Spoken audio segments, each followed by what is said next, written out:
एक समय था जब इंडिया की सड़कों पर एक गाड़ी ने अपना दबदबा बना रखा था। इंडिया की सड़कों पे गाड़ियां कुछ इस तरह दिखती हैं, लेकिन 70s 80s की बात करें तो वो कुछ इस तरह दिखती थी। डिफरेंस आप समझ ही गए होंगे। उस समय इंडिया की सड़कों पर बस एक ही कार नजर आती थी, एम्बेसडर। मिडिल क्लास इंसान हो या फिर बिजनेसमैन, टैक्सी ड्राइवर हो या फिर पॉलिटिशियन, ये हर किसी की फेवरेट थी। बस डिफरेंस था तो इसके कलर का। अगर ये व्हाइट कलर की है तो यानी कि इसमें कोई बिजनेसमैन बैठा है। अगर व्हाइट कलर की गाड़ी के ऊपर लाल बत्ती है तो यानी कि इसमें कोई पॉलिटिशियन बैठा है। और अगर येलो कलर की है तो यानी कि ये टैक्सी है। 1980s तक इंडियन कार इंडस्ट्री का 70% मार्केट शेयर एम्बेसडर के पास था। इसे किंग ऑफ इंडियन रोड्स और नेशनल कार भी कहा जाता था। पर आखिर अचानक से ये कहां गायब हो गई? इस कंपनी की ऐसी क्या गलती थी कि इनको 2014 में पूरी तरीके से प्रोडक्शन ही बंद करना पड़ा? आइए जानते हैं the rise and fall of ambassador.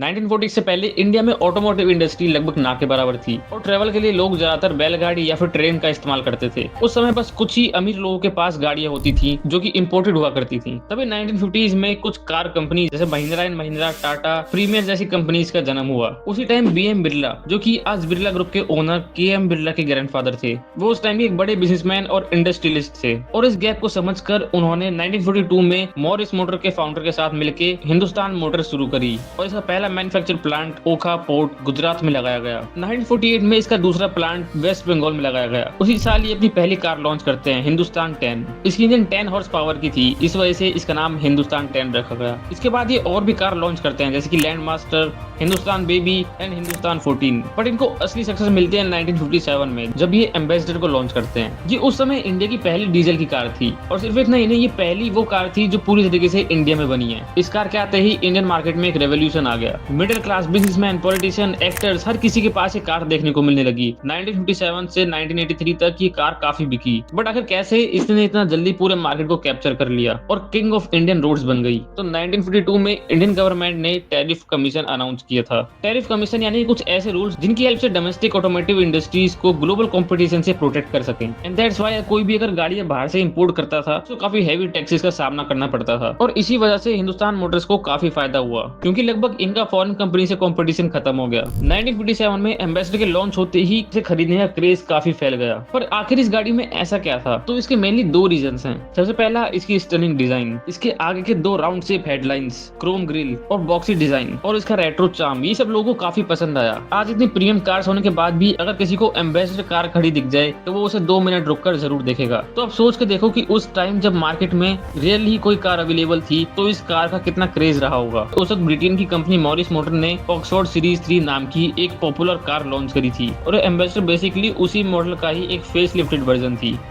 क्योंकि 1956 में हिंदुस्तान मोटर्स ने मॉरिस मोटर्स से इस मॉरिस ऑक्सफोर्ड सीरीज 3 के राइट्स खरीद लिए थे। इसलिए इंडियंस को अपने बजट में एक फॉरेन डिजाइन कार मिल रही थी और साथ ही में इसकी बिल्ड क्वालिटी भी बिल्कुल इंडियन रोड्स और वेदर के अकॉर्डिंग डिजाइन की गई थी। एम्बेसडर का पहला मॉडल था मार्क 1 जो कि 55 हॉर्स पावर की थी और साथ ही में 1476 सीसी का इंजन लगा हुआ था जो कि मोर देन सफिशिएंट है। दूसरा रीजन जो इस कार को काफी बेहतर बनाता है वो था इसका कमाल का इंटीरियर। इंडियन फैमिली को आखिर चाहिए क्या कि गाड़ी के अंदर इतनी स्पेस हो कि वो आराम से ट्रेवल कर सकें। वैसे तो ये गाड़ी 5 सीटर थी पर इस गाड़ी की इतनी अच्छी स्पेस होने की वजह से कुछ लोग इसमें एक साथ 13 लोगों को भी डाल लिया करते थे। और ये तो कुछ भी नहीं बल्कि एक बार मुराद अली जो कि एक जर्नलिस्ट हैं, उन्होंने एम्बेसडर को लेकर एक आर्टिकल शेयर किया था जिसमें उन्होंने ये बताया था कि एक बार एक पुलिस ने एम्बेसडर कार ड्राइवर को पकड़ लिया था और कलेक्टर के पास लेकर गया था क्योंकि उस ड्राइवर ने अपनी टैक्सी में 25 लोग बिठा रखे थे। हैरानी की बात है कि एक गाड़ी में 25 लोग कैसे आ सकते हैं। कलेक्टर को भी ये सुन के विश्वास नहीं हुआ और जब उन्होंने ड्राइवर से डेमो के लिए पूछा तो उन्होंने उनके सामने 25 लोगों को बिठाकर भी दिखा दिया। तो आप समझ ही सकते हो कि इसका इंटीरियर स्पेस कितना तगड़ा होगा।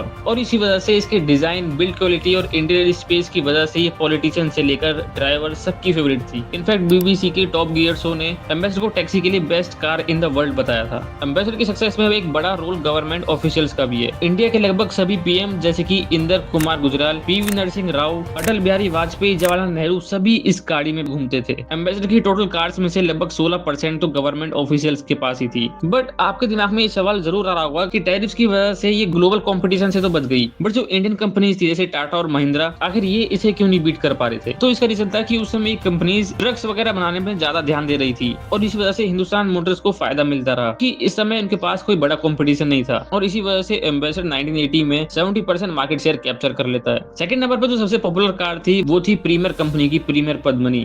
1957 से लेकर 1980 तक पूरे मार्केट में एम्बेसडर ने ही मोनोपोली क्रिएट कर रखी थी। बट आखिर ये कंपनी फेल कैसे हुई और 2014 में इस कंपनी को क्यों बंद होना पड़ा, आइए इसके बारे में जानते हैं। तो सबसे पहला रीजन ये है कि पहले तो इसका कंपटीशन काफी कम था, बट 1980s के बाद इंडियन कंपनीज ने भी अपनी गाड़ियां लॉन्च करी जैसे कि ओमनी, जिप्सी और टाटा सीरा। इनसे कंपटीशन तो बढ़ ही गया था, लेकिन तभी 1983 में एक ऐसी कार आती है जिसने पूरे मार्केट को हिला दिया और वो थी मारुति सुजुकी की मारुति 800। उस वक्त एम्बेसडर और प्रीमियम पद्मिनी दोनों का ही प्राइस 70,000 के आसपास था। बट पहली मारुति 800 जो लॉन्च हुई थी उसका प्राइस सिर्फ 47,500 था। अब मिडिल क्लास को एक बढ़िया ऑल्टरनेटिव मिल चुका था। इनफैक्ट जहां इसके आने से पहले इंडिया में एनुअली सिर्फ 30 से 40,000 गाड़ियां सेल होती थी, इसके आने के 2 साल बाद लगभग ये डेटा 2 लाख तक बढ़ गया। मारुति सुजुकी का काफी बड़ा हाथ है हिंदुस्तान मोटर्स के बंद होने में। और ये हमें पता लगता है कि जब मारुति 800 की अनाउंसमेंट हुई थी तो इसके अनाउंसमेंट के बाद ही 1.2 लाख बुकिंग आ चुकी थी, जो कि लोग 10,000 टोकन देके बुक कर रहे थे, जबकि लोगों को 1 से 2 साल भी वेट करना पड़ रहा था, फिर भी लोग इसकी पहले से ही बुकिंग कर रहे थे। बट आखिर लोगों ने मारुति 800 में ऐसा क्या देख लिया जो एम्बेसडर में नहीं था? तो सबसे पहला तो लैक ऑफ इनोवेशन। असल में हिंदुस्तान मोटर्स ने अपने कस्टमर्स को काफी फॉर ग्रांटेड ले लिया था और इस वजह से वो अपने प्राइस तो बढ़ाए जा रहे थे, लेकिन उसमें कुछ खास फीचर्स नहीं डाल रहे थे, उसमें कुछ खास इनोवेशन नहीं कर रहे थे और यही उनकी एक बड़ी गलती रही। पहले एक टाइम था कि जब लोग गाड़ियों को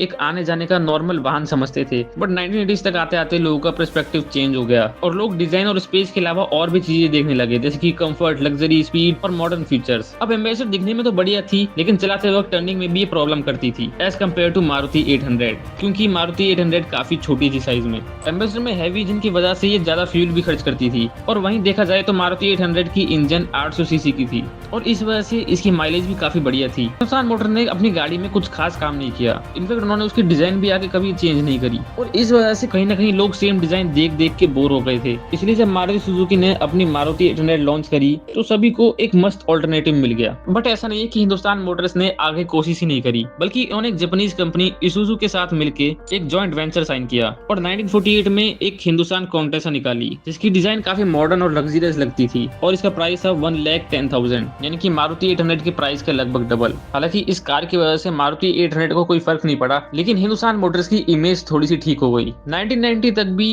एम्बेसडर के पास एक अच्छा खासा मार्केट शेयर बचा हुआ था, बट असली दिक्कत है 1991 में जब गवर्नमेंट ने इकोनॉमिक लिबरलाइजेशन अनाउंस कर दिया। इस वजह से जहां पहले बस Indian companies Maruti Suzuki, Fiat और महिंद्रा जैसी कंपनीज ही हिंदुस्तान मोटर्स को कंपटीशन दे रही थी, वहीं अब फॉरेन कंपनीज भी कंपटीशन में आ चुकी थी। हिंदुस्तान मोटर्स ने 1998 में मित्सुबिशी के साथ भी जॉइंट वेंचर साइन किया और कुछ बढ़िया कार्स भी निकाली जैसे पजेरो, लैंसर, आउटलैंडर, जो कि उनकी टॉप कार थी। बट धीरे धीरे करके इनकी सेल्स काफी कम हो गई और इनकी सेल्स इतनी गिर गई कि 2010 तक आते आते इन्होंने जनरल मोटर्स के साथ कोलैब करा, इसूजू के साथ और मित्सुबिशी के साथ भी कोलैब करा, बट किसी से इनको कुछ खास फायदा नहीं मिला। 1958 में जहां ये गाड़ी 14,000 की मिलती थी, वहीं 2014 में ये 5,22,000 की मिल रही थी। हालांकि इसका प्राइस टाइम के साथ इंक्रीज होना तो नॉर्मल है। दिक्कत ये थी कि अब ऐसी कार में इतने पैसे देना वर्थ इट नहीं है जिसमें ही कुछ खास फीचर्स और टेक्नोलॉजी ना मिल रही हो। जहां 1980s में हिंदुस्तान मोटर्स 24,000 गाड़ियां सेल करती थी, वहीं 2013 में वो बस पूरे इंडिया में 2,200 गाड़ियां ही सेल कर पाई, जबकि अगर सारी कंपनीज को मिलाकर बात करें तो 2013 में 18 लाख गाड़ियां बिकी थी। इन सब के चलते 2014 में हिंदुस्तान मोटर्स बंद हो गई और एम्बेसडर को एक फ्रेंच ऑटोमेकर पियोगोट एसए को 80 करोड़ में सेल कर दिया गया। और सीके बिरला और पियोगोट की एक डील भी होती है जिसमें पियोगोट उन्हें कहते हैं कि वो गाड़ी को अगर चाहें तो फिर से लॉन्च कर सकते हैं। तो दोस्तों ये थी कहानी कि कैसे एम्बेसडर, जो कि एक टाइम पे किंग ऑफ इंडियन रोड्स थी, बट आज ये सड़कों पे लगभग ना के बराबर है। वेल, आपको क्या लगता है कि ये गाड़ी वापस इंडिया में लॉन्च हो सकती है? और अगर हाँ तो क्या आप इसे खरीदना चाहोगे? कमेंट में जरूर बताएं। अगर आपको वीडियो पसंद आई हो तो वीडियो को लाइक करें और चैनल को सब्सक्राइब करें। मिलते हैं अगली वीडियो में।